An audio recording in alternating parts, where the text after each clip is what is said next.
검찰 수사에서 이화영 전 부지사가 6개월인가를 모르쇠로 일관하다가 드디어 입을 연 거예요. 이재명 대표에게 보고했다. 쌍방울의 김성태 전 회장도 보고했다고 들었다.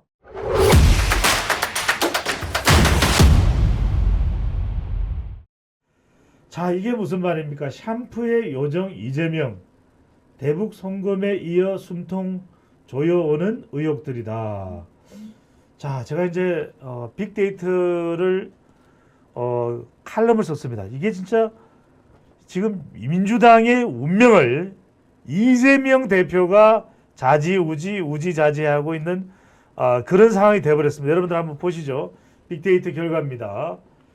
자, 이화영 진술과 대북 송금 수사의 운명이 달린 이재명이다. 자, 그러니까 지금 민주당이 지난 총선에서 180석을 차지했던 공룡정당이에요.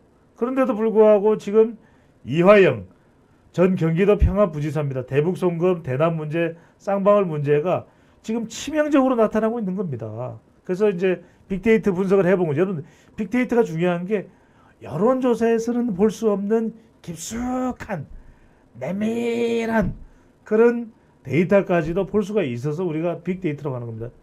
자, 이화영 이 빅데이터 내용 조금만 키워주십시오. 오늘 우리 프로그램을 도와주시고 계시고 또 지금 전체적인 오퍼레이션을 하고 계시는 분은 이강산 PD입니다. 기자이기도 하고 훤칠하게 인물이 좋아요. 자, 이화영 이 내용을 보면 여러분들 이재명이 가장 크게 나타나잖아요. 여러분 진한 색깔로 되어 있는 부분 보십시오. 심지어는 대북 송금 그래도 이재명이 가장 크게 나타나는 겁니다. 이 이야기는 뭐냐면 이 스토리 자체에서 뭐 수사를 통해서 이제 진위 여부는 밝혀져야 될 부분입니다. 그걸 뭐 배종찬 소장이 또는 우리 구독자분들이 우리 가족분들이 뭐 밝히는 것은 아니니까 그건 검찰의 몫이죠. 근데 빅데이터만 보더라도 얼마나 밀접하게 관련이 있느냐 이게 중요한 거예요. 이화영 그랬더니 이재명, 대북 송금 그랬더니 이재명인 거예요. 근데 밑에 내려와 보면 이게 감성 연관으로 긍정이냐 부정이냐를 이제 분석해 보세요. 여러분들 보십시오. 이화영 긍정 10, 대북 송금 긍정 8. 이게 뭘 말해 주겠습니까? 이화영 그런데 이게 긍정적이면 긍정적인 게 나오죠. 긍정적인 내용이 나오는데 긍정이 10, 이화영 부정 87. 그런데 지금 이화영 전 부지사와 관련해서 재판 진행을 할 수가 없는 거예요. 지금 검찰에서는 사법방해라고 하는데 그런 이유가 뭐냐면 재판이 계속 파행이 돼요. 왜? 이화영은 검찰 진술에서 이재명 대표에게 대북 송금에 대해서 보고했다. 그 다음에 김성태 전 쌍방울 회장입니다. 김성태 전 회장도 검찰 수사에서 이재명 대표에게 이화영 전 부지사가 다 보고했다고 그랬다. 내가 들었다. 쌍방울로부터 지원받는 건건이 이재명 대표와 당시 경기지사와 관련이 있다고 이야기하는 것을 내가 들었다. 그리고 그게 아니면 자기가 대북송금이나 스마트팜 이런 것에 대해서 자기가 투자할 이유가 없다는 거예요. 왜?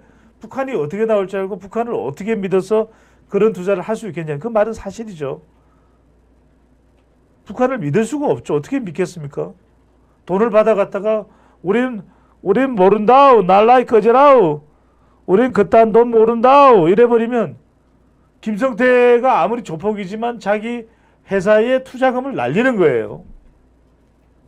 그런데 보도가 나온 것은 검찰 수사에서 이화영 전 부지사가 6개월인가를 모르쇠로 일관하다가 드디어 입을 연 거예요. 이재명 대표에게 보고했다. 쌍방울의 김성태 전 회장도 보고했다고 들었다. 자, 이러니까 이제 난리가 난 겁니다. 그래서 민주당에서는 보도된 내용이에요. 이화영 전 부지사의 부인과 접촉을 하고 부인은 말 그대로 재판장에 가서 남편에 대해서 부인을 해버리는 거예요. 부인이 부인을 해버리는 겁니다. 여러분들 이게 얼마나 사람이 처참해지는 겁니까? 부인이 부인을 해버려요. 이게 사랑과 전쟁입니다. 이화영 전 부지사에 대해서 이화영 전 부지사는 나는 법무법인 해광의 변호사와 할 거야 라고 이야기했더니 여보 왜 그래? 자기 미쳤어. 이화영 전 부지사의 부인이 온 몸부림으로 부인을 해버리는 거예요. 그리고 지난 8일 날 해광의 이화영 전 부지사가 계속 법률 대리인으로 유지하기를 원하는 해광의 변호사는 안 나타납니다. 왜? 하도 몸부림을 치니까 안돼 해광 안돼. 누가요? 이화영 전 부지사의 부인이 돈도 안 줄 거야. 변호사 수임료 안 줄 거야. 깜빵에 있는 이화영 전 부지사가 돈을 줄 수는 없잖아요. 변호사 수임료를 줘야 되는 이화영 전 부지사의 부인이 아예 싹둑 잘라버린 거예요. 그리고 법무법인 덕수의 김형태 변호사가 등장을 해서 검사를 보고서 당신 왜 압박을 해? 이화영 전 부지사를 왜 압박해? 압박 왜 해? 이러면서 이 증거 진술이 이화영 전 부지사의 이재명 대표에게 보고했다는 것이 허위 진술이다. 검찰의 수사 압박에 의해서 해유와 압박에 의해서 거짓 진술이다. 그리고 이 재판부를 믿을 수가 없다. 재판부를 바꿔달라. 그래버린 겁니다. 그렇게 지난 8일날 난리법석 브루스를 치고 난 다음에 사임을 해버려. 에라이 나 못해먹겠다 이러고 사임을 해버린 거예요.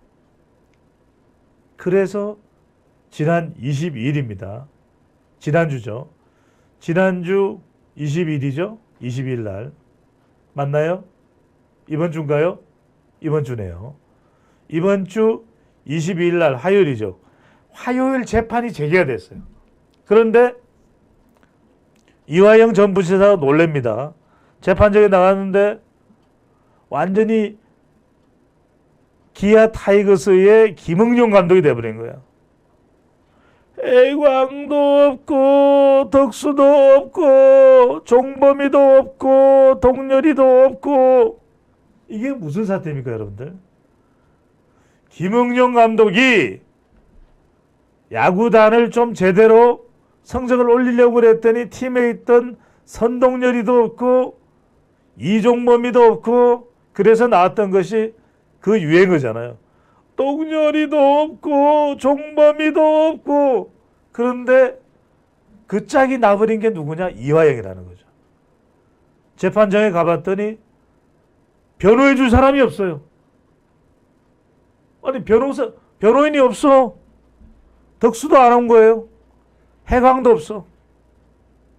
그러니까 김응용 감독이 돼버린 거예요. 코끼리 김응용 감독이 돼버린 거예요.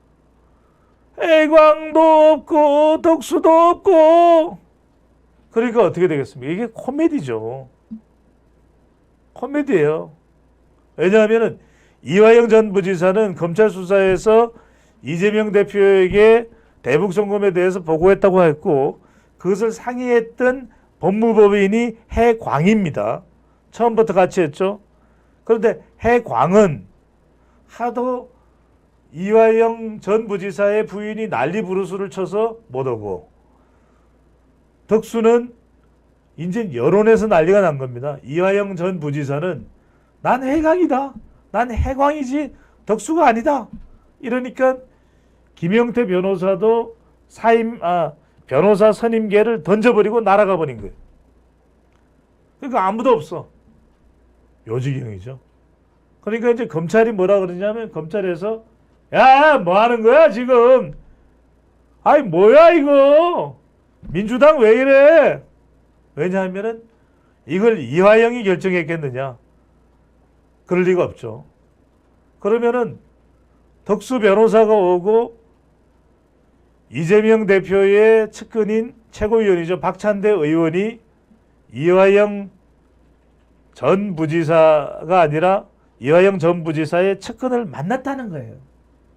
측근을 만나는 자리에서 이화영 전 부지사의 부인에게 연락을 했고 쿵짝쿵짝 자초지종 지종자초 자초지종 이렇게 의논을 했다는 겁니다. 그러니까 뭔가 일이 터졌던 거예요. 그래서 법무법인 덕수에 김영태도 안 왔네. 그러다 보니까 이게 재판할 수가 없어요. 검찰에서는 화가 나는 거죠. 이게 뭐고 사법방해 아이가, 사법방해 아이가, 이게 이제 검찰의 이야기입니다. 그러니까 이번엔 재판부에서도 어이가 없는 거예요. 아니 어느 날은 해강이 와서 대북 송금 관련해서 이재명에게 보고했다라고 재판정에서 답변을 하려고 하는데 배우자의 이화영의 부인이 와서 온몸 브루스를 치고 또 덕수 법무법인에 와서는 검찰한테 소리 지르고 재판부 바꿔달라 그러고, 말하자면 이게 뭐고 이게 뭐하는 기고 이렇게 돼버린 거죠. 그러다 보니까 이번에는 재판부가 못 참겠어. 아니 재판을 하겠다는 거야 말겠다는 거야 왜 그래? 그래서 이번에는 재판장이 이야기합니다. 야 피고 이하영, 네 재판장님, 너 이렇게 가면 안 돼. 국선 변호사 대줄 테니까 국선 변호사 대줄 수 있는 데까지 많이 제공할 테니까 국선 변호사 한 명 말고 여러 명을 지원해 주겠다는 뜻이죠. 아니 재판하자고. 그러니까 이하영도 안 할 수 없는 겁니다. 알겠습니다. 하겠습니다. 이래서 재판이 진행이 됐고, 그래서 나온 결론이 검찰에 볼 때는 대북 송금 관련해서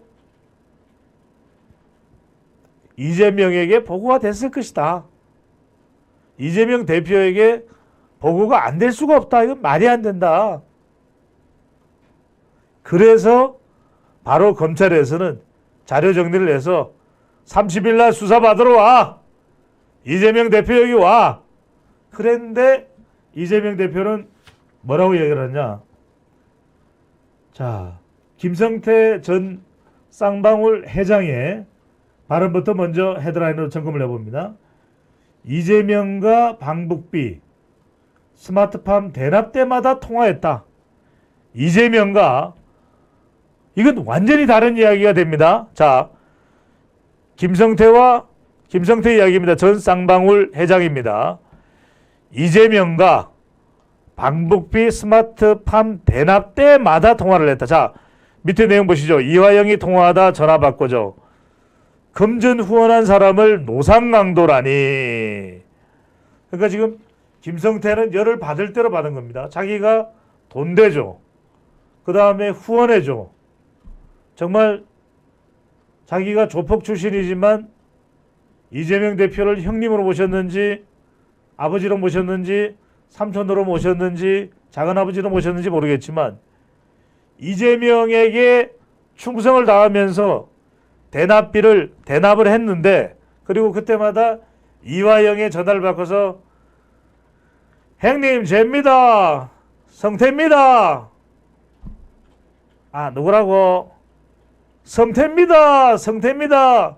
뭐 이러면서 이제 이건 제가 이제 어디까지나 재연 그냥 연기 상황입니다.